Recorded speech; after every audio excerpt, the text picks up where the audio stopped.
नमस्कार दोस्तों, स्वागत है आपके अपने YouTube चैनल आकाश ग्लोबल स्टडीज़ पर।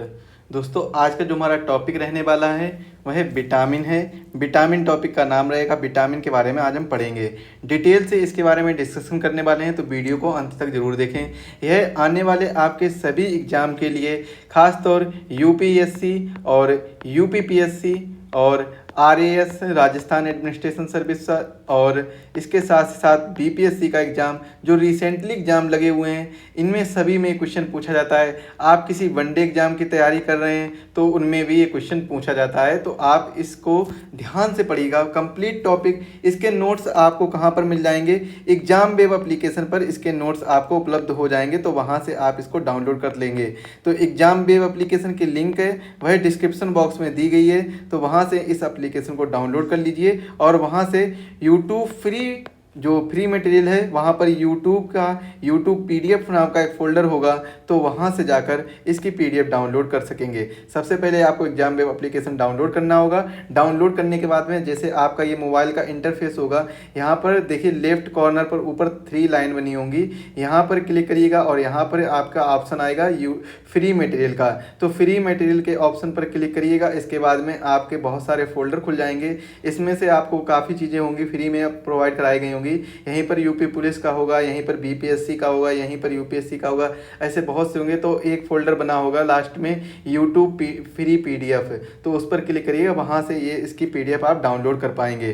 चलिए बिना देरी किए हुए आज हम स्टार्ट करते हैं। पढ़ेंगे किसके बारे में? पढ़ेंगे आज हम विटामिन के बारे में। तो विटामिन के बारे में पढ़ेंगे, इसको डिटेल से जानेंगे बहुत ही अच्छे से। ये जो नोट्स बनाए गए हैं इनको देखिएगा एक बार, और कायदे से सारी चीज़ें क्लियर कराई गई हैं, तो इनको ज़रूर पढ़िएगा। तो पीडीएफ को जरूर डाउनलोड कर लीजिएगा। एग्जाम वेब एप्लीकेशन को डाउनलोड करने के बाद में पीडीएफ को डाउनलोड कर पाएंगे।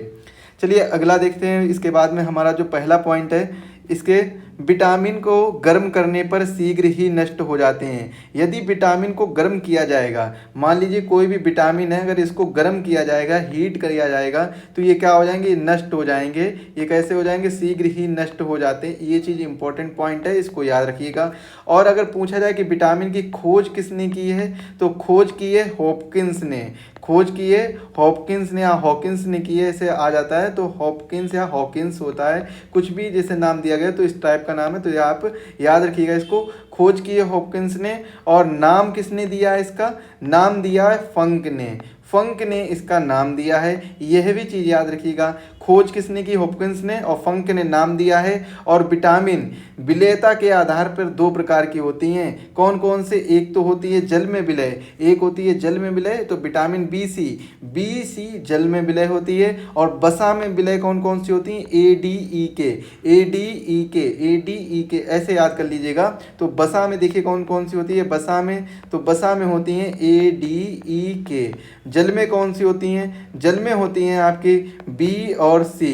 तो यहाँ से काफ़ी चीज़ें आपको क्लियर हो जाएंगी, तो याद रखिएगा ए डी ई के और बी और सी ये क्या होती हैं? वसा में और जल में विलय विटामिन होती हैं।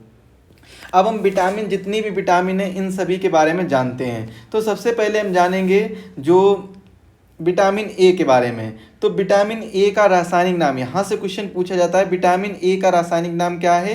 रेटिनॉल। विटामिन ए का रासायनिक नाम रेटिनॉल है। और इसकी कमी से कौन कौन से रोग होते हैं? तो रतौंधी होता है। कौन सा होता है? रतौंधी होता है, जिसे नाइट ब्लाइंडनेस भी कहते हैं, मतलब रात में दिखना बंद हो जाता है, रतौंधी से कहते हैं, या फिर न्यूटोलोपिया भी कहते हैं। तो ये भी चीज़ याद रखिए, न्यूटोलोपिया किसे कहते हैं? रतौंधी को ही कहते हैं। तो जीरोफथेलमिया भी होता है, जीरोफथेलमिया, तो ये भी नाम याद रखिएगा। ये भी से होता है? विटामिन ए की कमी से हो जाता है। यह रोग भी विटामिन ए की कमी से हो जाता है। विटामिन सी की बात करें तो यह एस्कर्बिक एसिड इसका रासायनिक नाम है। स्कर्वी रोग इसकी वजह से होता है। कौन सा रोग होता है? स्कर्वी रोग होता है। और इसमें क्या होता है? मसूड़ों से खून आना या खून का रिसाव होने लगता है। जो मसूड़े होते हैं, दांत होते हैं, दांत में ही विटामिन सी की कमी से दांत में प्रॉब्लम होती है, तो मसूड़ों से खून का रिसाव होने लगता है, खून आने लगता है।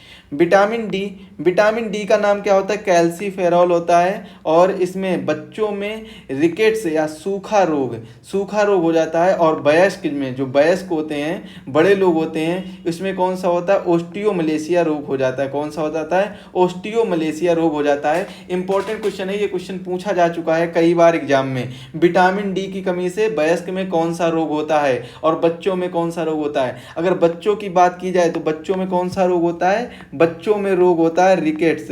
बच्चों में रोग होता है रिकेट्स होता है। बच्चों में होता है रिकेट्स होता है। और बड़ों में कौन सा होता है? वयस्क में कौन सा होता है? ऑस्टियोमलेशिया रोग हो जाता है। विटामिन ई की बात की जाए, टोकोफेरॉल इसका रासायनिक नाम होता है। नपुंसकता या बांझपन ये इनफर्टिलिटी का रोग हो जाता है। किसका हो जाता है? इनफर्टिलिटी का रोग हो जाता है।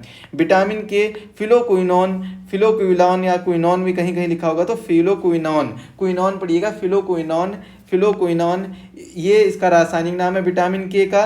तो रक्त का अविरल बढ़ना इसकी वजह से रोग होता है।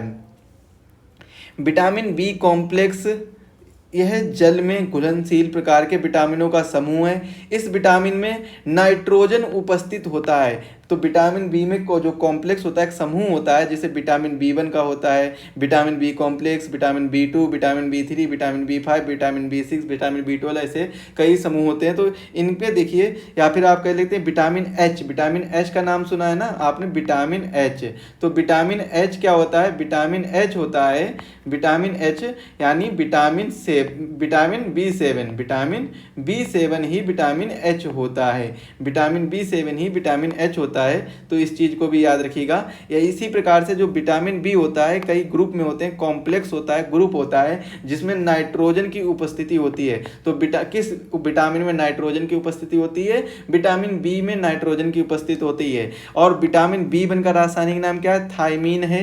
इसकी कमी से बेरी रोग होता है। कौन सा रोग होता है? बेरी रोग। बचपन में आपने पढ़ा होगा कि विटामिन बी की कमी से कौन सा रोग होता है? बेरी रोग होता है। तो ये चीज तो विटामिन बी की की कमी से, तो आप एक कंपटीशन लेवल की तैयारी कर रहे हैं तो आप बिल्कुल डिटेल में आपको पढ़ना होगा।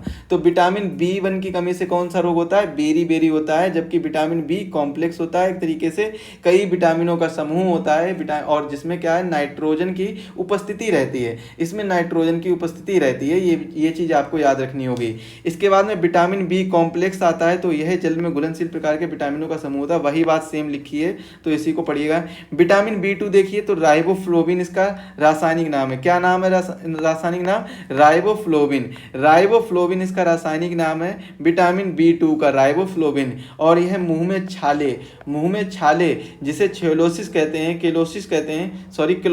हैं, तो ये क्लोसिस कर देते हैं। विटामिन बी3 इसका रासायनिक नाम होता है नियासिन। और नियासिन क्या करता है? पेलाग्रा, जो कि त्वचा को शुष्क कर देता है, दस्त और याददाश्त को कमजोर कर देता है। दस्त को बढ़ाता, दस्त लाते हैं और याददाश्त को भी कमजोर करता है विटामिन बी3।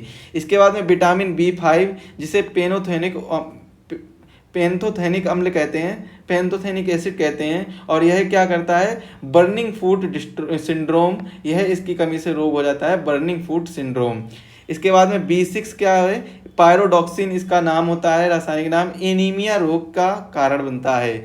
बी7 जिसे विटामिन एच भी कहते हैं, बायोटीन इसका नाम होता है और बालों के झड़ने का कारण बनता है।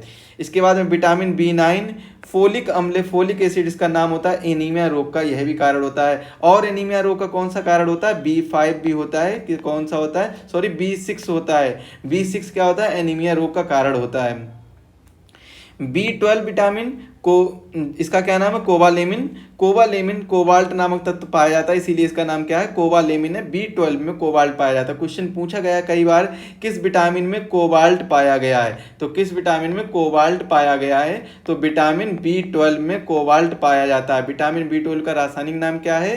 कोबालेमिन है। क्या है? कोबालेमिन विटामिन बी12 का रासायनिक नाम है। और परनीसियस एनीमिया इसकी किसकी कमी से रोग होता है? विटामिन बी12 की वजह कमी से यह रोग हो जाता है। अब कुछ फैक्ट देखते हैं, विटामिन के मुख्य बिंदु देख लेते हैं। तो पीले फल में बीटा पीले फल में बीटा कैरोटीन, बीटा कैरोटीन इसको याद रखिएगा, बीटा कैरोटीन लीवर की उपस्थिति में विटामिन ए परिवर्तित होता है। किसकी उपस्थिति में? बीटा कैरोटीन की उपस्थिति में।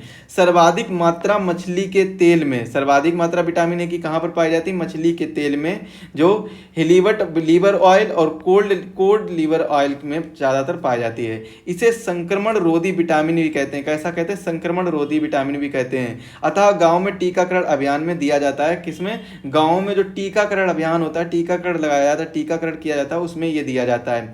स्रोत इसके क्या क्या है? एक तो गाजर हो गया, आम हो गया, पपीता हो गया, और येलो फ्रूट्स में इसे पाया जाता है। आम पपीता में पीला रंग बी कैरोटीन नामक वर्धक के कारण होता है। किसके कारण होता है? बी कैरोटीन वर्धक के कारण आम और पपीता में पीला रंग होता है। तो इसी की वजह से इसमें ज़्यादातर विटामिन क्या पाया जाता है? विटामिन ए पाया जाता है। विटामिन बी की देखिए तो अनाज के छिलकों में पाया जाता है। किसमें पाया जाता है? अनाज के छिलकों में पाया जाता है विटामिन बी1। विटामिन बी1 कहाँ पाया जाता है? अनाज के छिलकों में पाया जाता है, और पॉलिश मुक्त चावलों में अनुपस्थित होता है। तंत्रिका तत्व को प्रभावित करता है। किसको प्रभावित करता है? तंत्रिका तत्व को प्रभावित करता है, अर्थात पॉलीन्यूक्लियस रोग हो जाता है। और विटामिन बी12 की बात की जाए तो बी12 क्या है? इसका कोई पादप स्रोत ज्ञात नहीं है, और इसमें कोबाल तत्व उपस्थित होता है। कौन सा तत्व होता है? कोबाल तत्व उपस्थित होता है, और यह विटामिन रक्त की उत्पत्ति में सहायक होता है। कौन सा विटामिन है जो रक्त की उत्पत्ति में सहायक होता है? तो रक्त की उत्पत्ति में सहायक विटामिन कौन सा है? रक्त की उत्पत्ति में सहायक, रक्त की उत्पत्ति में सहायक, उत्पत्ति में सहायक तो कौन सा विटामिन है? Vitamin B12. विटामिन बी12 रक्त की उत्पत्ति में सहायक विटामिन है। ये भी चीज़ आप याद रखिएगा।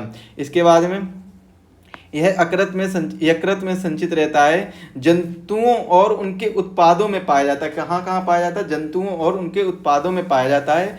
एग्जाम्पल इसके क्या क्या है? दूध, मांस, कलेजी। कलेजी क्या होता है? यकृत होता है, आदि में ये सबसे ज़्यादा पाया जाता है। विटामिन सी की बात की जाए तो विटामिन सी देखिए इसके लिए क्या हो जाएगा? आंवला, नींबू, संतरा, अमरूद आदि में जितने भी खट्टे फल आते हैं और खट्टी चीज़ों में विटामिन सी पाया जाता है। अनाज, अंडे, दुग्ध उत्पादों में ये अनुपस्थित रहता है, क्योंकि ये खट्टे नहीं होते हैं। विटामिन सी मूत्र के साथ बाहर निकल जाता है। किसके साथ? मूत्र के साथ बाहर निकलता है। और भारतीयों को प्रतिदिन का स्रोत मिर्च है, जिसमें विटामिन सी उपस्थित अधिक होता है। कोलेजन, कोलेजन का नाम सुना होगा, जिसमें मनुष्य में सर्वाधिक पाया जाने वाला प्रोटीन होता है, जो कि यह कोलेजन सर्वाधिक पाया जाने वाला प्रोटीन होता है मनुष्य में। कोलेजन के निर्माण में सहायक होता है। हमारे शरीर में जो प्रोटीन पाया जाता है सबसे ज़्यादा कोलेजन, यह किसकी सहायता से बनता है? तो यह विटामिन की सहायता से बनता है। और यह घाव की मरम्मत करने में भी सहायक होता है। और विटामिन सी गर्म करके सर्वप्रथम नष्ट होता है। विटामिन सी अगर गर्म किया जाए तो सबसे पहले विटामिन सी ही नष्ट होगा। और कैंसर के उपचार के लिए भी सहायक होता है, प्रतिरक्षा तंत्र को मजबूत करता है, यानी इम्यूनिटी को मजबूत करता है।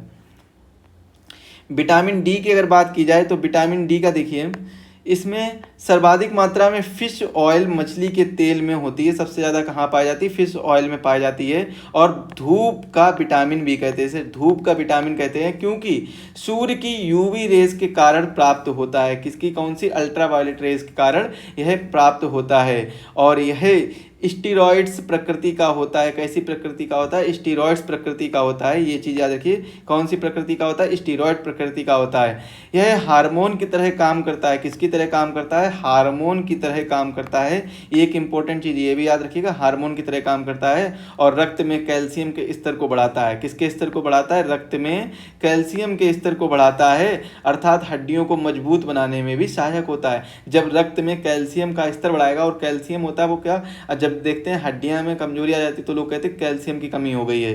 तो रक्त में कैल्शियम के स्तर को बढ़ाने का काम कौन करता है?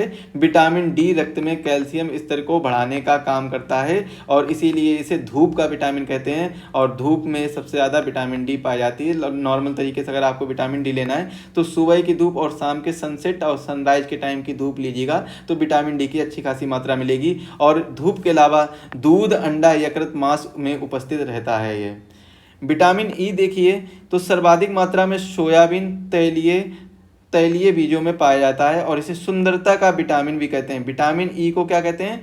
सुंदरता का विटामिन कहते हैं। और प्रजनन विटामिन भी कहते हैं। कैसा विटामिन कहते हैं? प्रजनन विटामिन कहते हैं, क्योंकि आपने देखा इनफर्टिलिटी का कारण बनता है ये विटामिन ई।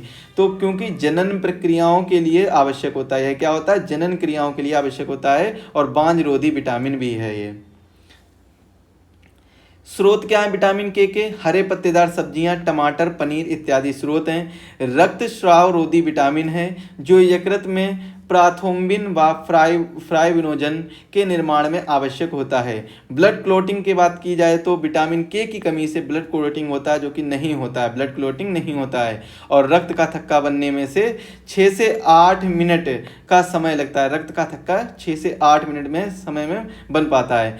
मनुष्य की आंत में ई कोलाई नामक बैक्टीरिया B7, B12 और के में नामक विटामिन का निर्माण करता है। कौन सा है? ई कोलाई बैक्टीरिया है जो मनुष्य के शरीर में विटामिन, कौन कौन सी विटामिन हो गई? तो विटामिन B7, B12 और विटामिन के का निर्माण करता है। तो इन 3 विटामिनों का निर्माण करता है E coli bacteria. E coli जल प्रदूषण का सूचक है। किसका सूचक है? जल प्रदूषण का सूचक है। और गंगा जल में ई कोलाई की उपस्थिति प्रदूषण को बताती है। प्रतिऑक्सीकारक एंटीऑक्सीडेंट के बारे में जान लेते हैं। तो उपापचयी क्रियाओं के दौरान उत्पन्न मुक्त मूलकों को नष्ट करते हैं और मुक्त मूलक शरीर में एंटीऑक्सीडेंट की अनुपस्थिति में कोशिकाओं पर आक्रमण करते हैं, जिससे कोशिका या सेल खराब हो जाती है और बुढ़ापा जल्दी आ जाता है। बुढ़ापा आने का कारण क्या है? तो इस पॉइंट को ध्यान से पढ़िएगा, समझ जाएंगे आप। स्रोत फल, हरी सब्जियां, ग्रीन टी में एंटीऑक्सीडेंट सर्वाधिक पाया जाता है। दोस्तों आज का जो हमारा वीडियो बस इतना ही रहेगा। आज के वीडियो के लिए आप सभी का धन्यवाद। सभी लोग स्वस्थ रहें, सभी लोग मस्त रहें। मिल लेंगे अगले वीडियो में। अगला वीडियो आपका किस चीज़ का चाहिए, कौन से टॉपिक का, कौन से सब्जेक्ट का चाहिए, हमें कमेंट में ज़रूर बताएं। हमें जैसे ही आप कमेंट में बताएंगे, हम वही सब्जेक्ट, वही टॉपिक लेकर आपके सामने प्रस्तुत हो जाएंगे। आपकी सेवा ही हमारा धर्म है। तो इसी वजह से आपको जो चाहिए, जो भी ज़रूरत हो, जो टॉपिक के बारे में आपको पढ़ना है, हमें एक बार कमेंट में बताएं। भले ही एक बच्चा ही वह वीडियो देखे, लेकिन हम वह टॉपिक जरूर पढ़ाएंगे और आप लोग देखिएगा वह टॉपिक मेरे द्वारा जरूर पढ़ाया जाएगा। तो आप लोग कमेंट में जरूर बताइएगा कि आपको कौन सा टॉपिक है जो समझ में नहीं आ रहा, जो टॉपिक आपको पढ़ना है। मिलते हैं अगले वीडियो में, तब तक के लिए आप सभी का धन्यवाद। सभी लोग तैयारी करते रहिए और सभी लोग स्वस्थ रहिए, सभी लोग मस्त रहिए एकदम। चलिए, आप सभी का धन्यवाद।